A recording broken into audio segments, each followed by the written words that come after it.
Good morning, good morning, good morning, good morning, guys.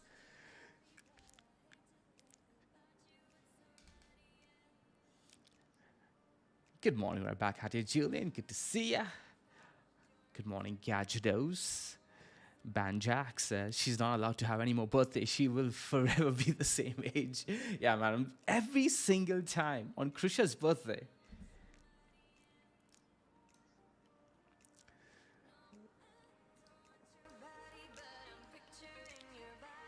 Every single time. How's it going, Dominic? How's it going? Yeah, man. USDC TPEG.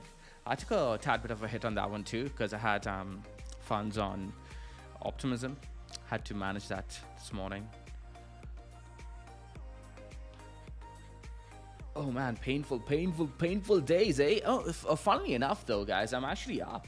On at least in Bitcoin terms, majorly up on my account, primarily because of a few trades. It's just a few trades that will really carry your account. And one of the trades yesterday, I'm going to talk to you guys about this one, but I'm feeling so bad about not going aggressively on it. Like all the signs were there, and I just hesitated on getting a much bigger position. But I'm pretty happy with how it panned out, but I'm still really upset at myself because I should have gone like 2 times my original position on this one trade, and I did not. Right, this was the one time where my rules asked me to break my rules, and I did not break my rules, even though my rules told me to break my rules. There's a great quote by who was it? A famous trader. He said, "Rule number 1: follow the rules. Rule number 2: know when to break the rules." I'm forgetting who said that though. God damn it. Julian says, haven't caught up with the news though. Is it arbitrage time or is it USDC? No, man. Is it worth it? Is it worth it to arbitrage that shit? Okay. So I'll give you the rundown, Julian. Is the music too loud, by the way, guys? Are we good? It kind of sucks that every single time all of this happens on Krisha's birthday, because I'll have to half-ass everything, right? Now I have to like give only partial attention to the markets and then partial attention to Krisha's birthday. It's just nothing ends up being perfect. Like this morning too, I wasn't able to be up on time to take advantage of the perfect retest of the 4-day dynamic, by the way, on Bitcoin. Did you guys see that? Yeah, there's so much opportunity missed, and Krisha's birthday too doesn't end up getting the attention it deserves.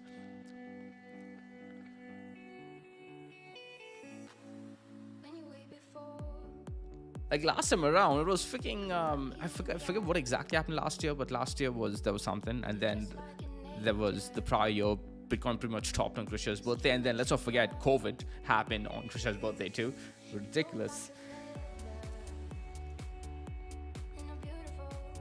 How's it going, Ajay? Hey, Nishant. How's it going, man? Hope USDC does not become another USD or BUSD. Seems a full-blown stablecoin war. Yeah, and I don't. I wanted no part of it, so I de-risked out of that. So I have. Yeah. I was discussing this on the Grove too, saying that at this point, I totally see the argument for people saying, you know what, I rather just go into Bitcoin. It may dump another 50% from here, but F it. At least I know it's going to be there 1 year from now, 2 years from now, 5 years from now. It doesn't matter, right? It's going to be higher. So if you don't need your funds immediately, like Bitcoin could be sitting at freaking $50,000, and you might say, you know what, this may dump 70%, and that's completely fine. It's not going to dump to zero because I have faith in that system. But when pertaining to stablecoins, you just no. When things go to shit, I'd rather take a 7% dump versus something potentially going to zero. And people said, why would a stablecoin go to zero? Well, have you guys forgotten about USD? At the time though, when I said that, USD had not gone to zero yet. It went to zero a month later. And I remember de-risking into Bitcoin versus de-risking into a stablecoin at the time, because I didn't trust any stablecoin. I still don't really, because I don't understand them, right? I don't understand them fully. I'd rather trust USDT more than anything else, because anyway, I just don't trust anything really other than Bitcoin. But yeah. Okay, we were talking about giving Julian a rundown on what's going on in regards to USDC. So I'll try to write it down here. This is not the agenda, so I'll scroll down. So essentially, USDC. So I'm pretty sure you know that SVB is having a bank run, right, Julian? So SVB is having a bank run. This is a major bank that got a lot of its funds from VCs, including crypto VCs, right? So startups and VCs. Startups in the TradFi world, right? And crypto. So crypto startups and TradFi startups. Okay, so funds from here were mostly in SVB, right, including Circle's funds. But Circle has confirmed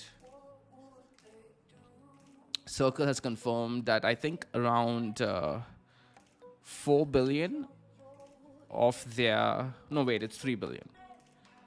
3 billion of their 40 billion, these are rough numbers here, don't quote me on that, is sitting in SVB, right? So this is Circle. So this arrow should be like this, okay? So these funds are now frozen, right? I think the regulators have frozen these funds to basically, what they're going to be doing at this point, guys, is they're going to be assessing the extent of the damage, right? From my readings, from my historical readings, this is how it's usually done. They'll freeze all operations, they'll stop the market, and all the powers to be are going to come and they're going to look at the numbers, they're going to look at the balance sheet, okay, and then they're also going to be looking at, okay, on the liability side, who else is affected by this balance sheet, right? How far does this extend? And then they're going to decide, okay, should we let this fail? Should we let this bank fail? Or should we save it? So they're going to do a cost to benefit analysis of that, because there's always a social cost to like stepping in and saving a bank that is about to fail, right? They're going to be like, okay, is it better in the long run? They're going to make this decision, which of course is going to have biases involved as to, sometimes they may, we're so used to seeing things fail, or rather things being saved, because they want to contain the losses, but it comes at the cost of us, right? Society, right? Social costs, taxes, etc., and inflation. But we haven't yet seen, at least in at least for 100 years now, right? The last time we probably saw this was 1930, or rather, sorry, 1907. 1907 was the last time where we saw a bank allowed to fail, right? They chose, okay, let this fail. And there was an argument to be made that they did so to take out competition at the cost of society. So society took a big hit, like social losses were way more, where they should have stepped in earlier, but they allowed a bank to fail to take out competition, right? 1907, JP Morgan, the great JP Morgan himself, did it too. Or rather, that's what the rumor goes, right? If you read through all the texts, Nick about trust, right? So this time, maybe they allow this to happen to take out Circle or to take out something in crypto, right? Because you're seeing Silverbank and Silvergate go down. Silverbank and Silvergate, both of these are very crypto friendly, right? Crypto friendly. So yeah, if so going back to what we were saying, these funds are frozen. If Silverbank is allowed to fail, then Circle's going to have to come up with these funds to plug the hole on their balance sheet. Because now they'll have a balance sheet that is off balance, right?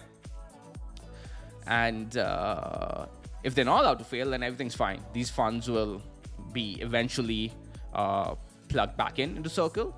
But yeah, that's the situation at the moment, Julian. Just to give you a quick rundown.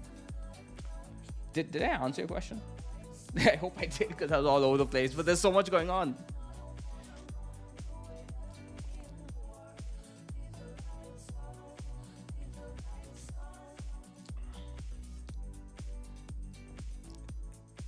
Hey, Easy Shot, how's it going, man? Did you check out GMX, by the way? Because I know you trade on GMX. I looked at the GMX asset breakdown for the GLP pool, and it seems, if you look at the GLP pool, it seems like a majority of it is exposed to USDC, at least like 40%.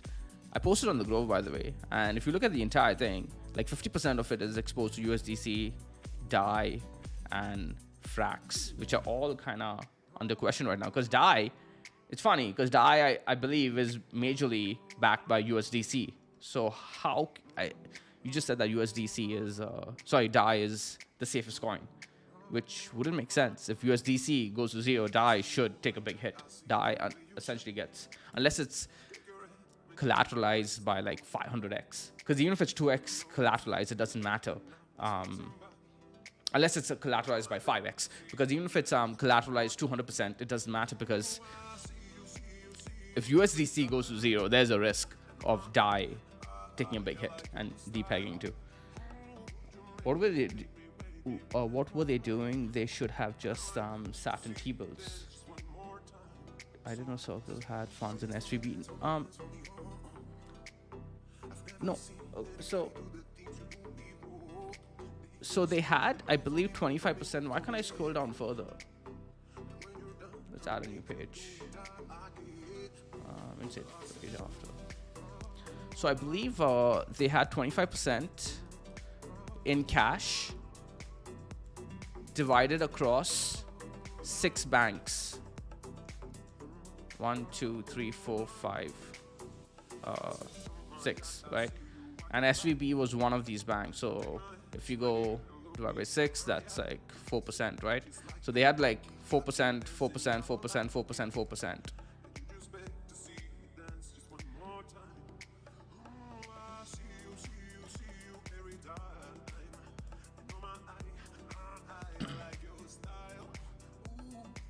I don't think anyone acted stupidly over here, right? Because even SVB, the SVB situation, Julian, seems to be, I haven't had the time to look into all of this because I've been spending a lot of time with my mom, with Krisha, over the past few days. It's just so unlucky that all of this happens during these past few days, because I haven't been able to take advantage of the situation at all.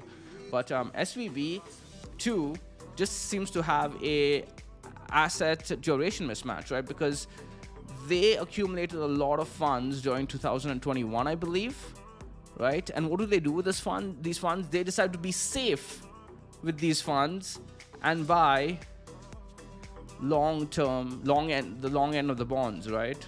Of the yield curve. So they essentially bought, I think, US 30. But the US 30 took a big dip because J. Powell decided to basically undergo the fastest rate hiking cycle ever. So the value of these bonds, let's say again, I'm just throwing numbers out there. Let's say they were trading for $100, right? They basically took $100 and they took $100 and they converted it to $100 worth of bonds. Okay, US Treasury bonds, right? Supposed to be super safe. Okay, now those bonds went down to $70, and then they went down to $60, okay? And now, from here, okay, think about it, okay, guys? I come in and I give this bank $100. They take it and convert it to $100 worth of US Treasuries. Then, because of J. Powell, the J. Powell effect, right, the J. Powell function, it gets converted to... I'm doing all of this, and I just realized that I should probably just do this, right? J. Powell converts it to, we haven't started the stream yet. This is the introduction or the pre-stream. Anyways, yeah, $100 of mine, I put in the bank. No, sorry, I give them $100. They go and convert it to bonds, US 30, for example, treasuries. And then the J. Powell effect comes in and turns it into $60, okay?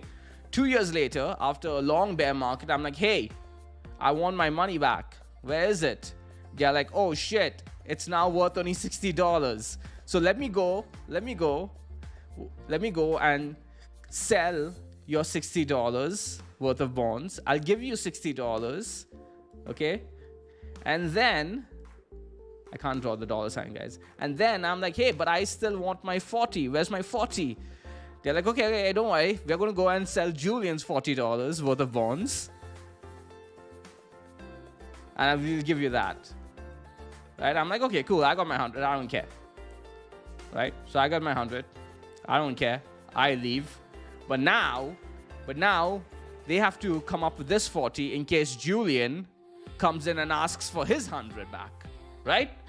So that's how it cascades, guys, and that's how there's a bank run eventually, right? And it's not their fault, really. I mean, it is their fault. They didn't manage the risk of how would they manage that, though? I don't know, man. I'm not an expert, but they didn't expect this to happen, right? Where $100 worth of treasuries turns to $60 worth of treasuries.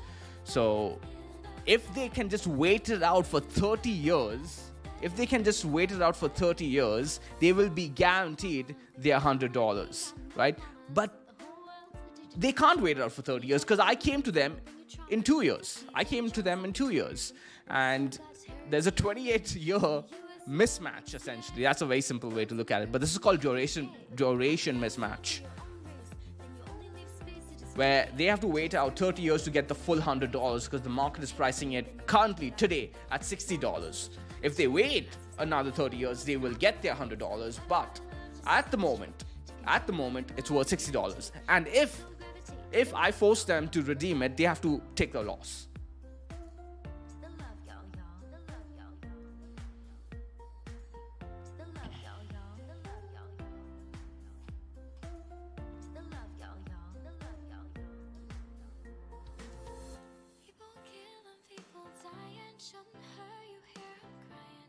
All right, we should start the stream. What's going on here? All right. What are your questions, guys? We're gonna be all over the place here today because I'm not gonna be able to go over everything I want to. Is the music too loud again? I don't think I asked that question.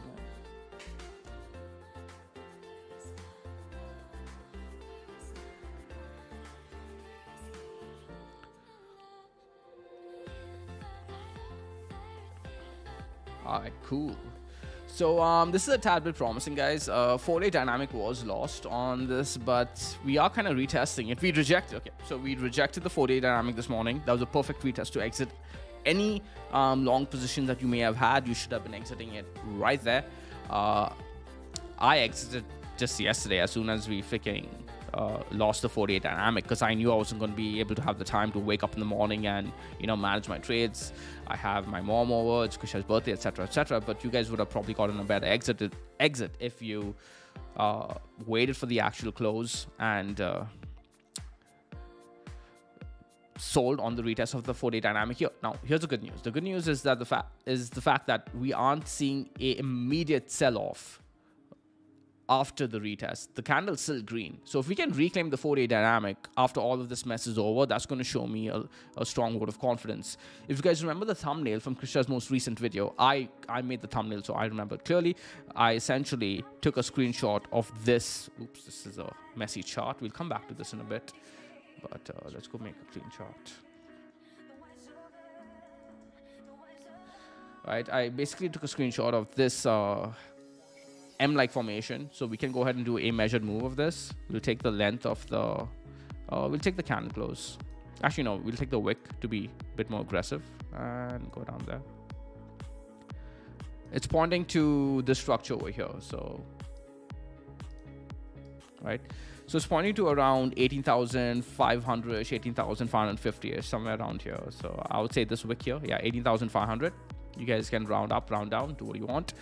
But if we don't get there and this actually curves back and starts living around this region over here, that's going to be a sign of confidence. Remember, this is an event. This is a event-driven move, but you have to take it seriously. It doesn't matter. TA is TA, right? We lost the 4-day uptrend. We have currently lost the weekly uptrend. I don't care too much about the weekly uptrend, really, guys, because I've gotten historically chopped out following the weekly trend way too much. But we have to respect the overarching theme of what's going on right now, and that will be best shown if we switch on over to the dashboard right over there.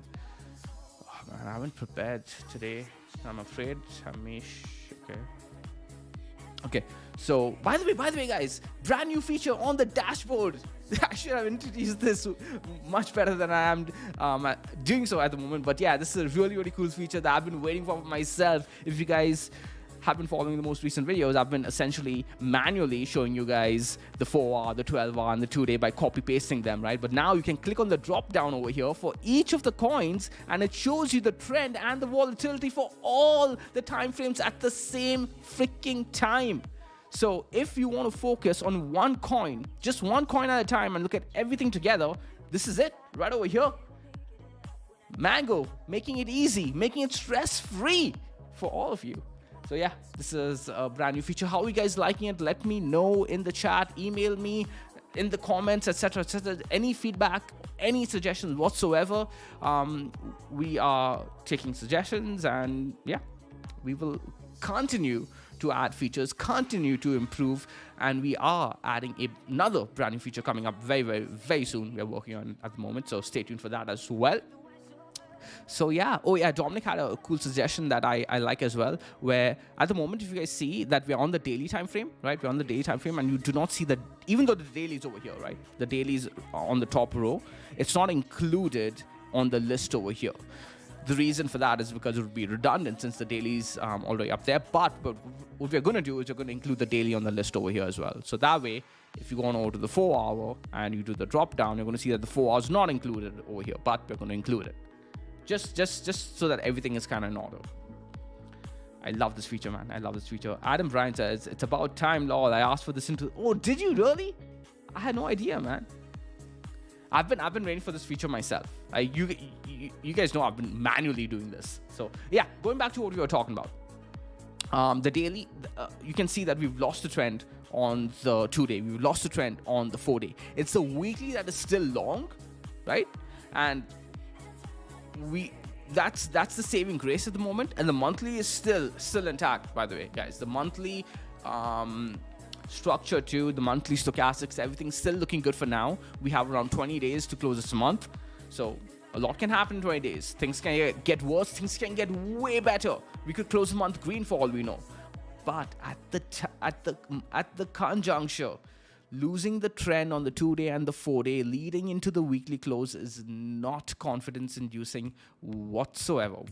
So you can see that if you are taking the trades on the 12-hour and on the daily flip short 1 week ago, already up 9%. Vol is pretty high at the moment though, so keep that in mind. The 4-hour flip short 4 days ago, again 9%. The 4-hour, so the 4-hour and the daily were kind of giving the same gains, and the 12-hour flip short 8 days ago, and you're up 30. The 12-hour has been the key, guys.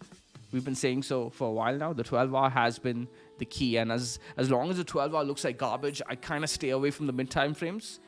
You guys may have been noticing that. But now the 2-day and the 4-day aren't looking too good either, right? The 2-day, in fact, flipped neutral 7 days ago. Damn, 7 days ago. So a week ago, the 2-day flipped neutral. The 4-day flipped neutral a day ago. So yeah, this is lining up with the dynamic, but the dynamic is actually short on the is it short yet? Yeah, it is short. Yeah, so not a good picture on the mid time frames. The social ramifications of that would be a political bloodbath. SVB going down under dominoes into more bank runs.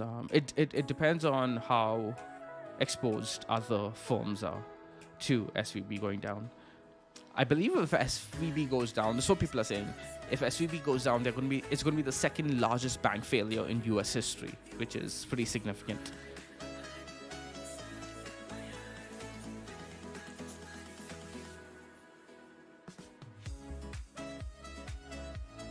No, I don't think the Fed needs to do a 180 because of this, man.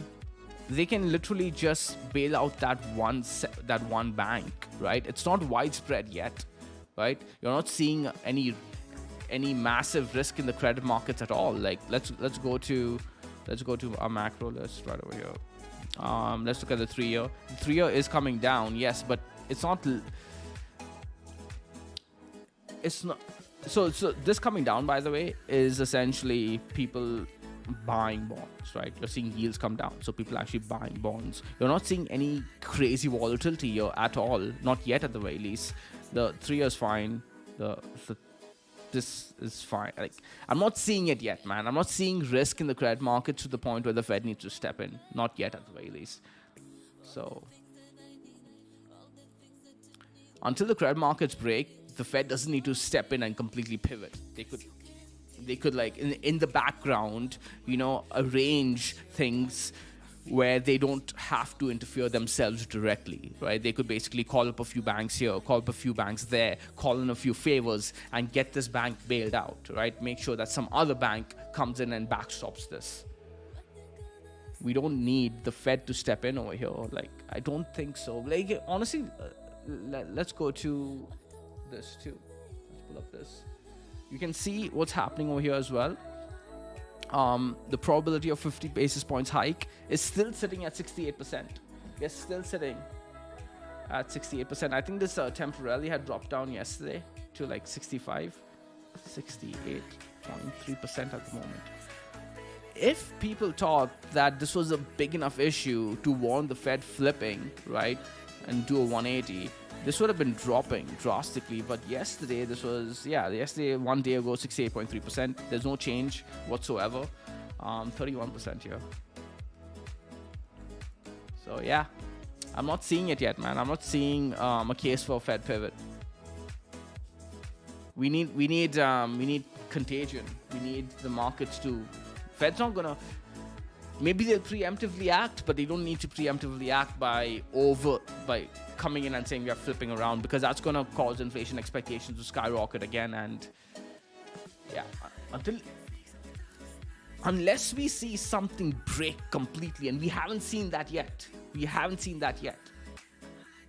If we do, Bitcoin will be sitting back at the lows at 16K, 15K, maybe even lower, who knows. Markets are going to panic in a major way across the board. You're going to see everything freaking go down, and that's when you see them do a 180, right?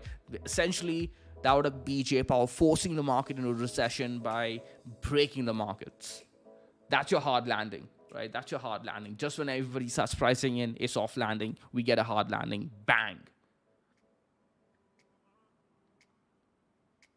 Yeah.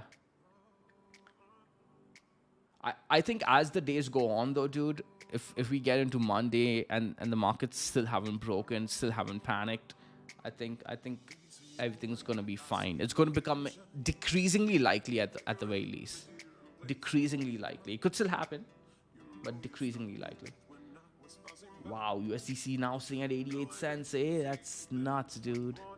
That's nuts. Okay, by the way, guys, the coin that I've been trading that has really buffed my account up is this, or rather held my account up, is this one right over here, Quenta. Look at what it did yesterday. Look at the strength, guys. Oh wait, can you guys see my? No, you guys can't. Right over here, Quenta. So the reason I found this was because Ted Sheets, so shout out to Ted Sheets. He showed me the SNX chart, synthetics, and I looked into synthetics. I decided to see what they're up to, etc., and I found out that they were releasing this new coin called Quenta, or rather this new perpetual exchange called Quenta, which in my eyes at the time was like, hey, this is a competitor to GMX, and they are on the Optimism chain, and no one's talking about it at all. No one's even heard of this thing. It was sitting at around $160 when I found it, sitting at $629 now. Yesterday it dumped down drastically to $417, and I'm like, you know what, I'm going to add to this. Maybe I'll get 300. That would be awesome. That'd be like a 50% dump from its highs, more. But look at its performance. Look at its freaking performance. Look at that bounce during these market conditions. You're seeing this during these market conditions. So this is something that we should keep an eye on, dude. We should keep an eye on, because if this keeps I kind of want it to come down now. Like, if we see a market panic and this comes down, like I'm gonna be looking like, let's see. Around 270-ish was a key level that I was following. Yeah, right over here. I don't know, man. I don't know whether we get that, but any revisit here on a market panic, that's going to be a buy for me. All right.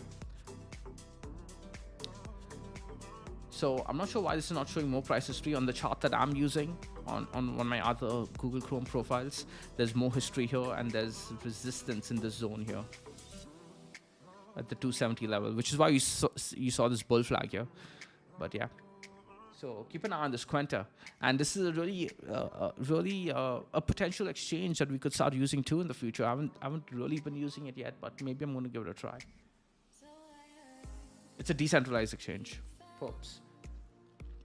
But yeah, it's sitting at don't buy it here, by the way. It's sitting at resistance, and market conditions are bad. I mean, think about it, guys. When it came down here yesterday, I hesitated. I'm definitely not going to be buying over here. But I would look to buy if we see if this breaks down without a market-wide panic, that means this trend is done, and you don't want to touch this. This is the if this then that. If, however, the markets panic and it gives us an opportunity to buy in this zone, at that point, I'm going to be buying the zone. If the rest of the market goes up and this breaks down, then I'm not going to be buying it, right? So you got to have an if this then that. Don't just buy something because it's dumping, right? Buy something because it's dumping on a opportunity when the rest of the market is dumping as well, and that is an opportunity for you to buy a strong coin that is temporarily showing weakness because of market conditions.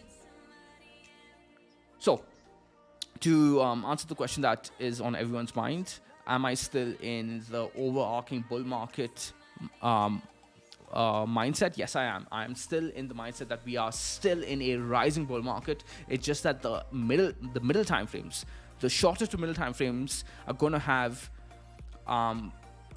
some volatility risk towards the downside that we want to take advantage of. We want to take advantage of the fear in the markets. Fear in the markets, guys, especially when it comes to bank runs and contagion, is very, very potent. It's a very potent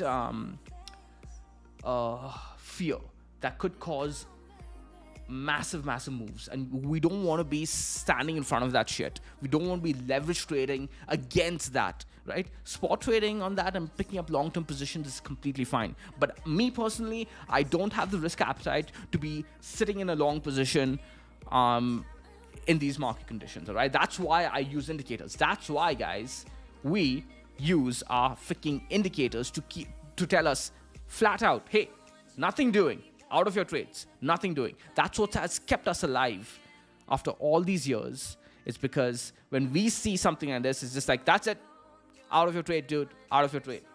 Take your profits and out of your trade, okay? So, because I don't care, man. I don't care what my fundamental thesis is on any of these coins long term. If it breaks trend, if it does something like this, I'm out of my leverage trade because I want to be alive long term to fully grab the opportunity.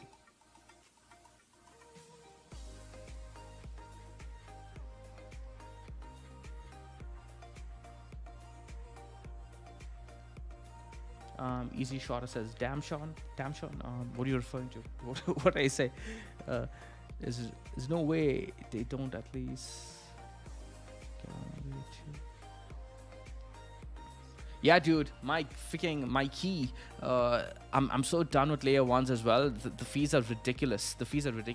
So yeah, do what Easy Short is saying. Get on layer 2. Quenta is on layer 2. I've been using Velodrim. The exchange is freaking amazing. It's a layer 2 exchange on Optimism, deep liquidity.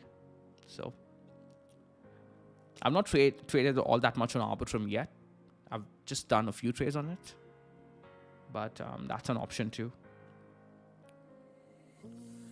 These are my two primary exchanges at the moment, Velodrim and BitGet. BitGet mainly, but I've been using DEXs more and more now. It's just because there's a lot of opportunity on some of those coins. The reason I like BitGet is because what they've been doing is any coin that has a lot of volume on layer 2s, they've been pulling on to BitGet. Like almost every coin. In fact, I'm so sure Quenta is trading on BitGet too now. Let's see. There you go. In fact, yeah, I have it listed. I have it bookmarked. It came in only a few days ago. How many days ago? Yeah. Every coin, like the few coins that I showed you guys on Seed as well, right? 14 days ago.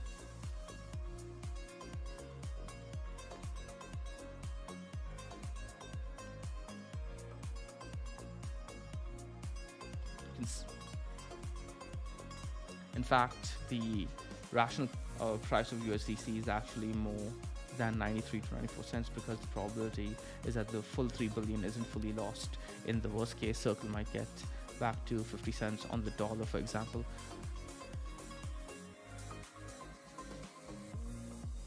Yeah, but the entire business model of a bank, Julian, is confidence, right? And if people don't have confidence in other people having confidence, it could cause a cascading spiral in confidence going down, right? Because, yeah, I could sit here and be rational and say, you know what, yeah, there's only a $3 billion hole.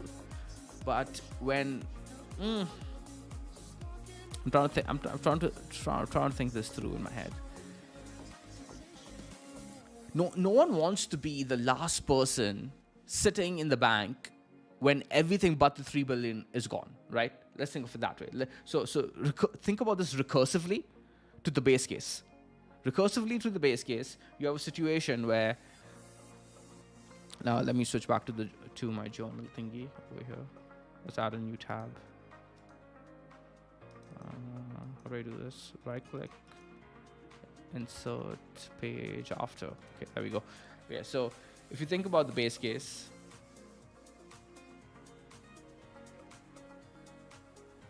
where all the funds except X minus 3 billion leave, right? So now you have a hole. What it means is the people who did not exit, they are now sitting in an exchange where they are owed $3 billion, and there's a hole there. There's $0 in the bank account, right? So $3 billion on the liability side, and there's $0 on the asset side. Now, you don't want to, if you think all the way recursively to this situation, you don't want to be one of these people. So you're like, you know what, just in case, I'm going to remove my funds. Okay, I'm going to remove my funds before this situation happens. Once this situation happens, man, that USDC is worth zero. It doesn't matter. It's worth zero.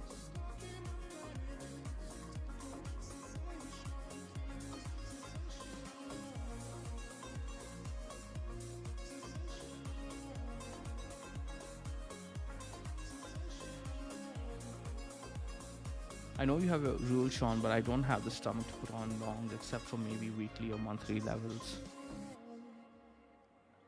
But aren't we on the same page there? I don't understand.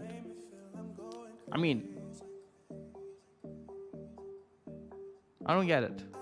I don't understand what you're saying. Are you saying that you're not going to put on a trade unless you get a weekly or monthly level? There's nothing wrong with that.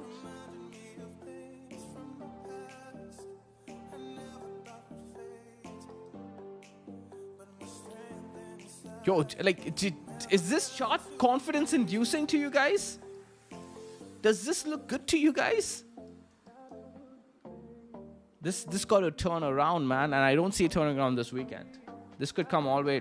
This could come down to 18K.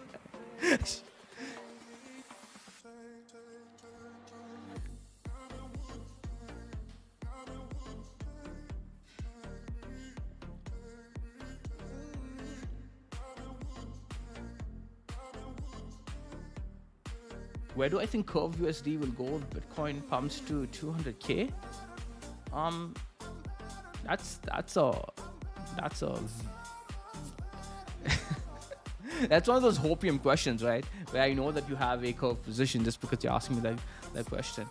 Well, you're basically saying that if Bitcoin pumps 10x, where will curve be? So you basically go on to the curve BTC. This is what you do. You go on to the curve BTC pairing, right? And you try to figure out the volatility on the curve BTC pairing. Oh, there's not enough history here. Let's go Binance. Let's see.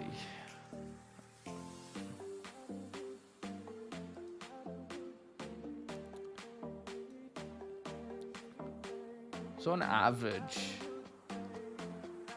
in the last cycle, it pumped like 6x more than Bitcoin, 120. It's on a downtrend ever since then. Okay, so let's say it's on an average downtrend this way, right? In terms of volatility, let's say you'll get maybe back here, 100%. It's not even worth the risk to have a long-term curve position. So curve currently, I think, is sitting at around $1. Maybe you'll get $2, $3 if Bitcoin goes to $200,000. That's, I don't think so. I think you'll get a little bit more than that, but that's what I'd say.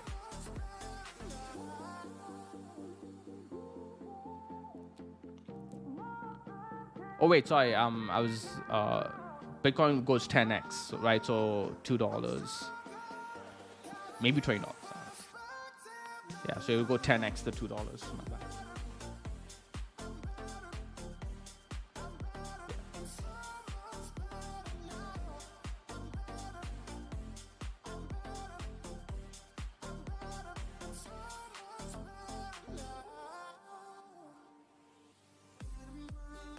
Anyone looking at premium discount at USDT pairs, Bybit USDT.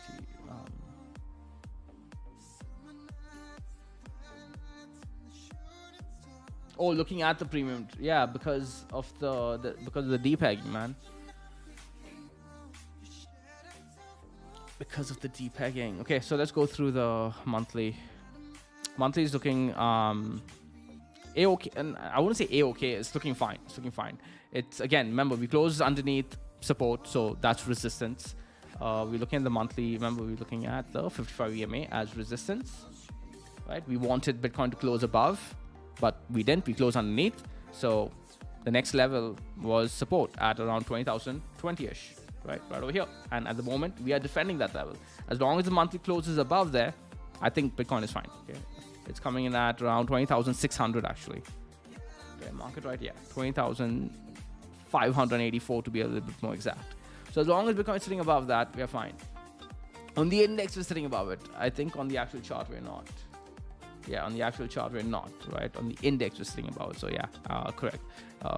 Correction over there. At the moment, we are sitting underneath it. As long as Bitcoin closes above there, the monthly is fine. If we lose that level, however, we are going to be coming down to 16,400-ish as our next target. Potentially 19,500 may get supported over there, but I wouldn't be counting on that. The 10 SMA is coming in at, let's go take a look, 20,352. Seems like we're getting supported over there at the moment, but I'd like to see us close above the 20,600 level as well. Stochastics, still looking good. So still widening up and move to the upside. We are going to have to close at least 2 monthly candles bearish for this to start turning down. But let's see. Let's see. Where's my thing? So yeah, monthly is looking fine, guys. Weekly has lost structure, right? We've put in a low, high, high, low, high, high, lower, low, right? So now this needs to redeem itself. It's going to take some time. Weekly, yeah, I should have put more emphasis on this. I was looking at this. This has a high probability rate. Stokes crossing towards the upside usually causes the weekly to come down. So yeah, you can see it over here too. You can see it over here too. So yeah, I should have given this more importance. Over here, over here, over here. 3 in a row now. But anyways, what's done is done. Weekly, our side, that was more like bearish divergence than bullish divergence. Someone asked me if there's bullish divergence. There's no bullish divergence here, man. We put in a lower low. So yeah, weekly lost structure, looking like garbage. Honestly, this looks like it wants to consolidate for a bit more. We don't know how long this is going to take, but this has broken weekly structure. It's going to take a while at the very least. 4-day, I just showed it to you guys. 4-day has lost structure. M-like formation, measure move pointing down to around 18K. Lost the dynamic too. So I'm not bullish at all on this anymore, mid-time frames. 2-day, looking really, really bad. So not bullish. Daily looks the worst. The daily and the 4-day sitting in line, pointing to around 18K. 12-hour looks like it may want to redeem itself, but let's go see oscillators. Yeah, 12-hour has some hope for a reversal trade. Let's see how the next 4 hours go. Let's look at the 4 hour. Lower time frames may want to turn around. So that's the hope. Over this weekend at the very least, you may see a bounce back up to the 4-day dynamic. If the lower time frames can cause enough momentum for the 4-day dynamic to flip around, then I'll flip around my mid time frame bias. At the moment, my mid time frame bias is down.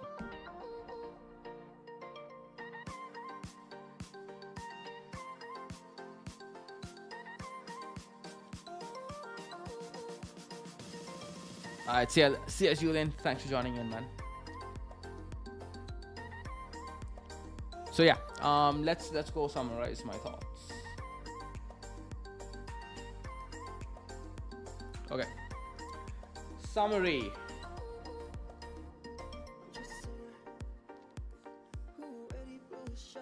Lower time frames.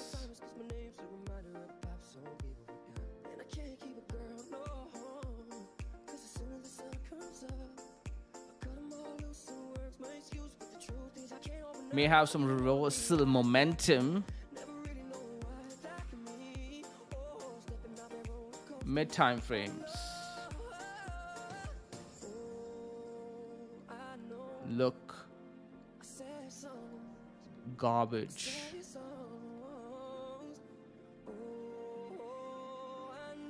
Higher time frames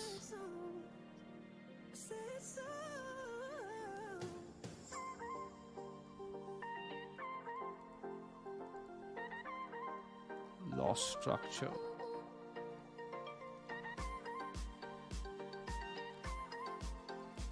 Still intact.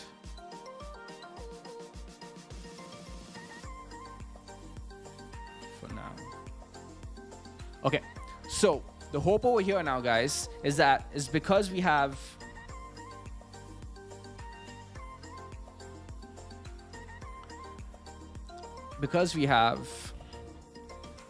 around 20 days for this, right?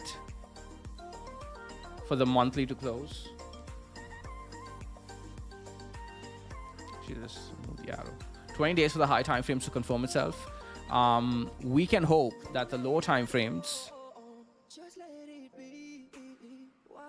affect the mid time frames, right? Basically influence the mid time frames to flip. If we can get this by end of month, if we can get the low time frames to flip the mid time frames by end of month, then we are back to playing the game that we've been playing. Until then, we have to basically play to the tune of this, where low time frames are sells into the mid time frames, right? We short into the mid time frames. We'll be closing the 3 months soon, and rejection of the 3 month 21 EMA. Exactly, Harvey. Exactly. Good call out on that, and that's going to be pretty bearish. Dominic says, "Damn, that's nice writing there, Krisha. You need to try that too." She has all of these things as well. She's just not as comfortable with it, I guess. She has her own style, man. I like Krisha's style.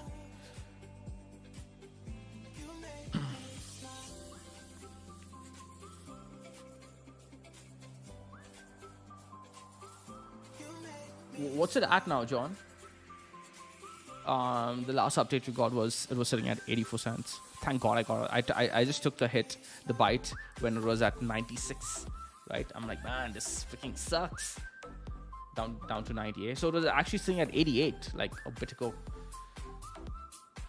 Yeah, man. I just thought back to my friends who went through the USD experience, and I'm like, you know what? I'm going to learn from their experience, and I'm just going to eat the bullet. I had some funds on optimism that I was forced to bite the bullet on. Hey, Aaron, thank you for the thingy, man. What's it called? What's it called? I don't even know what it's called, but super chat. Thank you so much. Appreciate that.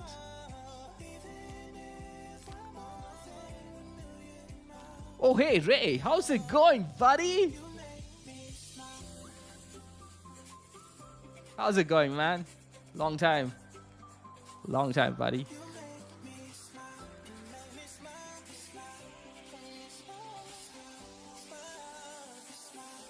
So that's the Bitcoin summary.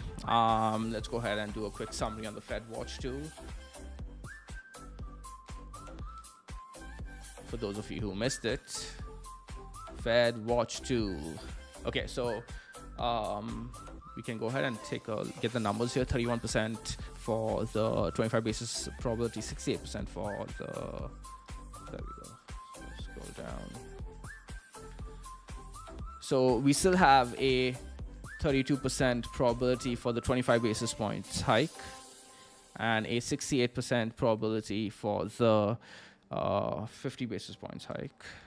This essentially is suggesting that the market does not think that this entire incident is enough for a pivot, is a no-go. Right? They think that the Fed is still going to be raising interest rates by 68%, probably because this is not as widespread. We are not seeing. What color should I use for this? Green.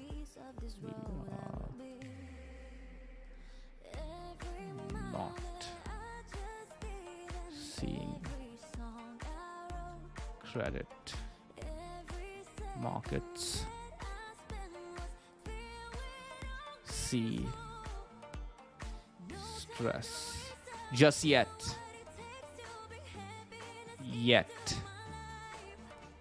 Until we see this, right, I don't think the Fed is going to pivot.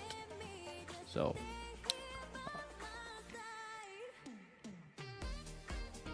I'm still of the opinion of 40. Yeah, it's still on the table, dude. It's still on the table. This hasn't changed that at all. Remember, let's go back here. The lower time frames are showing at the moment showing a potential for reversal of momentum that may affect the mid time frames. The mid time frames look like garbage. Okay, the mid time frames leading up to the 4-day. The 4-day looks freaking really garbage, and the 4-day is where is our hinge at Mango, right? The 4-day is everything to us. That's where we get our guidance for our leverage trades. We do not leverage trade in opposition of the 4-day dynamic, right? We have gotten punished for doing that, so we're not doing that anymore. So the 4-day looks like garbage. The high time frames are still intact for the most part. The weekly loss structure, but the monthly can defend itself. We have 20 days to go. The low time frames may influence the mid time frames, causing the mid time frames to flip. And if all of that happens within those 20 days, the monthly is going to close fine, right? And the monthly closes fine. We're still looking towards 42K as our target.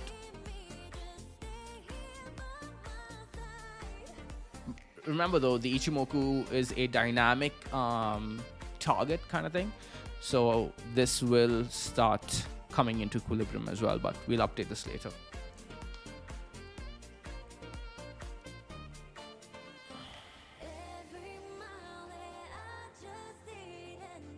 Do I know how to read the ARK chart? Are you talking about ARKK?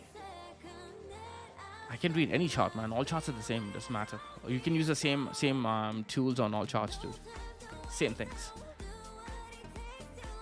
Alrighty. So with that, always here for the Man Fam. Hey man, Ray. Appreciate that, buddy. And those of you who haven't hit the like button yet, make sure you do hit the subscribe if you're new to the Mango Fam. I'll see you guys in the next one. I couldn't spend too much time with you guys over here today because, hey, it is Krisha's birthday. My mom is over too, so gotta spend time with the fam. You guys are my fam too, but you guys know how it goes. I have to pamper Krisha only once a year, right? The rest of the year, she's pampering me. So, I'm still here with you guys.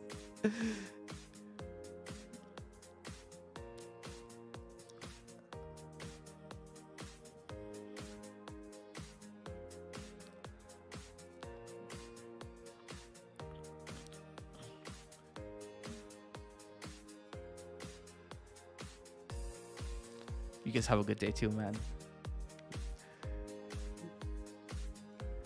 Gonna take Krisha out for pancakes again. She stuffed her face with cake yesterday. More cake and pancakes today. Oh, by the way, there's a discount running on the mango products for Krisha's birthday. I should have really started off the stream with this. Totally forgot. There's a man, I'm so bad at this. What's the coupon? What's the coupon code, guys? Could someone type the coupon code? B-Day, B-Day dash Krisha, I think. What is it? Okay, yeah, thanks. Let me do that again. It is Krisha underscore or dash B-Day, not underscore. Right. Let's put a nice little border there. Yeah, so it's for the dynamic as well as the seed program.